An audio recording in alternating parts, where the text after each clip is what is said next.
I think that's all. We can start. All right. Great. So I know you were planning a world tour before COVID hit. So by my calculations, you've only done the Laser Harp in Germany and the Boom Festival, right? Yes. I mean, I did a few more shows. I've been on New Year's Eve in Brazil at Adana Festival, where I caught COVID. So that was the first big journey with the Laser Harp, like international journey. And I had also one really amazing club event in last December in Copenhagen with the Tam Tam people, and that was really, really very, very special also. And so these events were so far the ones with the Laser Harp, and of course the big ones at Indian Spirit. The Indian Spirit event really helped me with a regular booking every year to continue with the work and always have a goal to really have this project going. I'm very grateful for the Indian Spirit people for making this possible. But in a way, now coming to Tokyo next week, I feel like this is a real milestone for me as a musician, because I feel it's the first time I'm really giving a concert. Like, I mean, you guys, you put so much love and effort, and you really design a event around this Laser Harp concert. And so far, I've been going to parties, and I've been part of a party. I've been part of an event. Most of the time, a major or the peak thing of that event. But I've never in my whole life, in 30 years of a musician, been giving a concert, like where people really come for this concert. And I'm very excited, and this is far, far out of my comfort zone. And I'm so grateful that you really have this trust and you bring all this. I mean, you've been for years now keeping this vision, and I'm like I wrote already, I'm in awe that you keep persisting and you made it possible, and now everything is going green, and it's happening. Yeah, finally. Finally. For all the new people in the Japanese audience, just discovering what this whole Laser Harp concert is about, can you just give a basic rundown of what makes it so special, and both from a personal perspective and a technical perspective? Yes. Well, let's start with a personal perspective. In a way, I'm not a trained musician in a way that I learned like really, really years of playing an instrument. So in a way, I had to now with this Laser Harp, and this is also, I mean, nobody is really doing that. I cannot watch YouTube tutorials. I cannot, call a teacher and ask him how to do this. I really had to learn this all by myself. And it's an interesting thing. I mean, it's physical, it's very visual. And this is why also the people love it so much, that you can really see, I mean, like, it's very visual, and this is what I really love in that. And on a technical side, well, my really biggest passion in the world of the music production is synthesizer and sound design.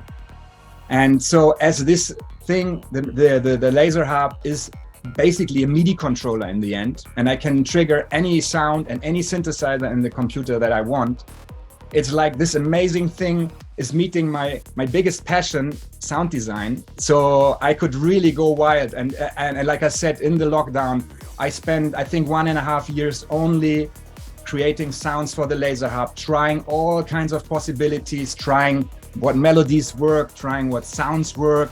And I'm also like far, far pushing the boundaries of what I did so far with Electric Universe, music-wise also. So I dare to go a bit more melodic in some points in the breakdown sections, and it really works. And I also have some sections where I play proper FM, like crazy psychedelic synthesizers. I mean, you will see in some of the videos also that, there will be in the next days. I think one of your, maybe it was Indian Spirit or something, you uploaded a video of where you just completely riffed something super original on the spot. Do those kind of crazy moments of flashes of light come to you a lot when you're on the Laser Harp? Yeah, I mean, there's really some magic moments happening in a beautiful way, and this is exactly how you say. And it's been a big challenge, really, like to, I mean, also again coming back to the music, I wanted to create a sort of hybrid of a dance act and a concert. So as I've been booked, or like I said, many times as part of a big festival of an event, I wanted to have this show in a way, in a frame that people who don't want to be entertained and watch the stage, they can just dance and they will not be disturbed by the flow of the music or what is happening there. And at the same time, I want to provide the people that really like to see or have something special or see something, to bring something that, you know, nobody did before in a dance music environment, so far as I see it, at least not in that level. So yeah, this was also a big challenge for me to, you know, make the how much laser harp, how much music, how long the breaks, how does it really work? That's just, you know, kind of a good mixture that you can dance and enjoy it as a DJ set, but also really enjoy it as a concert and get really, you know, immersed in this, you know, lights and visual experience of this beautiful thing. Yeah, awesome. I have to wonder though, like, what was the initial impetus for wanting to do like such a far out concept like the laser harp? Because, you know, you don't just like, it doesn't just dawn on you one day. I'm sure there was a build up to an idea like this, because I mean, you don't see a lot of live acts that do anything close to this kind of spectacle. Yes. Yeah. There is a beautiful story behind this. I mean, I've been booked here in Berlin by an amazing art. It's a company that does events, and they also really like cutting edge technology. Actually, like all you Japanese also like, you know, so they do big events and corporate events, and they always try to bring new technology on the stage. And they booked me for one of their shows, and part of this show was this laser harp. And I was also booked to make some sound design for the laser harp. So this was my first contact with the laser harp. And I became friends also with some of the producers there. And one of the guys, a really amazing classical composer and also musician. And together with him, I designed this little section for the laser harp. And I designed it also very psytrance inspired. And then when we did the rehearsals, I filmed a little video of him, 2 minutes, while he was playing it. And I put this on my Facebook. And this video got 10 million hits in a few days. My Facebook was exploding. I got 20,000 new fans in the few days. And we got messages from everywhere, like it didn't stop anymore. And we were really like, wow, what is going on here? So we realized this thing has a huge potential.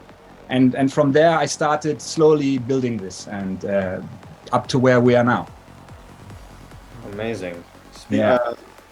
On the subject of now, your new album, Sacred Geometry, is due out on December 2nd. So likely Yes. by the time this video is published, it'll already, people already listening to it. And Yes. I listened to the entire thing. Thank you for sending it early. It's a crazy, amazing sonic expedition, and it really spans a lot of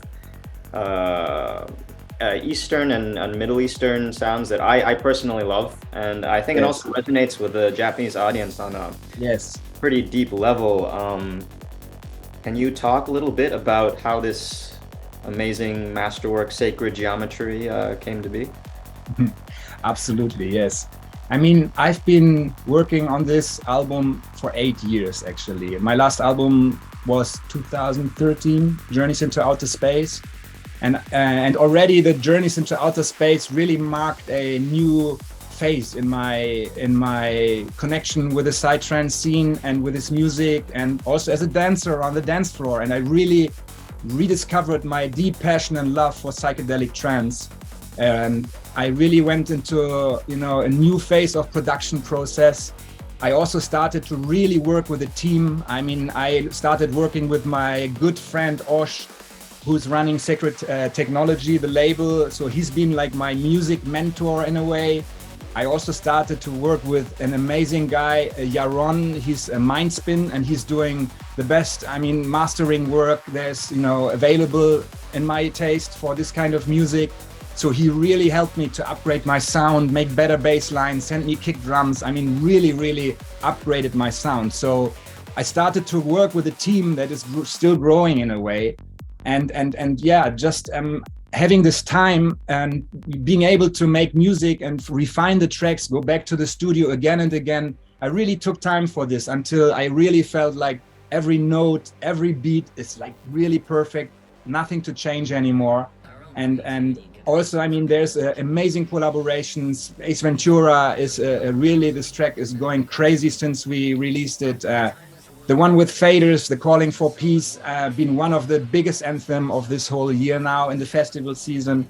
And of course, with Mad Tribe, the track in there, and well, there's Raja Ram is in there. So I really connected also with people I really love, and these collaborations always bring also something bigger and something more than you could do on your own. So yeah, I've been trying to bring all these things together and work with the people I really love.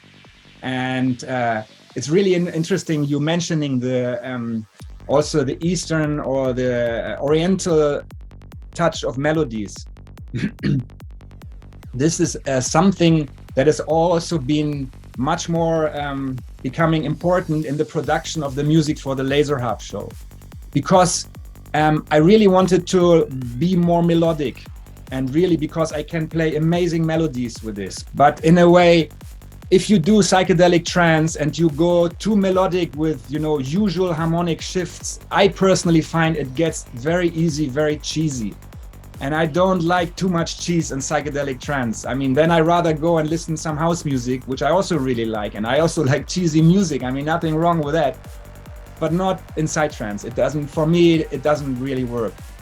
But then I figured if I go in this Oriental way, I can really do big, epic, emotional melodies that I really love. And I really feel it really works. I mean, psychedelic trance, Goa trance, it is very influenced by the Eastern. And also, I mean, I absolutely love the whole philosophy in the Indian music, where actually spirituality and meditation also is a big part in the music, like in the ragas and stuff like this. So also this is a very Oriental melodies I really love. And so this is where I took a lot of inspiration from. And yeah, this went part-wise in the album, but also very much in the Laser Harp production. Yeah, I mean, you just released the track a few days ago, Shiva Nataraja. Yes. Yeah, the sitar breakdown is wow, out of this world. Yeah, and it really demonstrates what everything you just said. You know, your love for. In the last interview, you said you had a special connection with Goa, for example. Yes. And I was just wondering, like, how have your Goa pilgrimages been recently? And you know, like, what kind of significance does the place hold to you? Because yeah, everyone would like to know more about these lesser-known details about you as an artist or a person. Okay. Yeah. But the funny thing is, in the 90s, I never made it to Goa. Oh, really? And yeah, it's really funny. I mean, I'm probably the only one from the, you know, from the pioneers that have not been there in the old times, you know. So my journey with Goa started with the bookings in Hilltop, and actually also like around 10 years ago. So also I think my connection with Goa also was a big upgrade for the new album in a way, you know. Wow. So for me personally, I mean, I've been traveling a lot around the world, and there's a few places with a very special energy. And that's not like, I mean, in Goa, when I arrived there for the very first time, I came out of the airport and I felt like, whoosh, all my troubles, all my worries, they just disappeared. There is a frequency and energy of bliss and happiness just by being there. And I think this is also a big part of the reasons why the hippies all went there in the earlier days. And this is still there, definitely. And I'm really like, I just realized a few days ago that this is actually synchronized with the production of this album, that I went again and again to Goa. And also this definitely had a big impact on the music. And yeah, I mean, I love Goa. It's amazing. It's one of the most beautiful and inspiring places that I know. At the same time, I haven't been there since 2020, also, of course, because of these reasons we spoke about. And I also observe and hear, and not only in Goa, that also the psychedelic trance scene is changing in a way. And I don't really know yet where it's going. I see the music is still in massive demand. Like there's a lot of people love this music. I see in my streaming, it's rising and rising and rising. So there's a big audience, but I feel this typical like psytrance people, there's something changing, but I don't know yet where it's going. But I also heard that in Goa at the moment, techno is also really taking over a lot, like in many places in the world.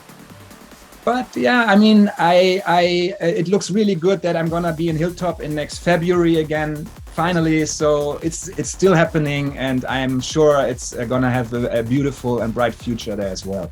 So all these crazy new tracks, especially from the album, and Calling for Peace is one of them. You mentioned earlier the collab with Ace Ventura, that's Ancient Own. That's also his first track on the album, I think. Yes. Tell me, will we be able to hear some of these songs on the LASER HARP? Yes, absolutely. Yeah. The LASER HARP, like I said, it's a hybrid, and I did quite an amount of tracks really for the LASER HARP, and I tried to find a good mixture from tracks of the new album and tracks that are, you know, like exclusively for the LASER HARP. And there will be definitely, I mean, Calling for Peace, of course, has to be in there. And yeah, some of the really big hits are gonna be in this show. Yes.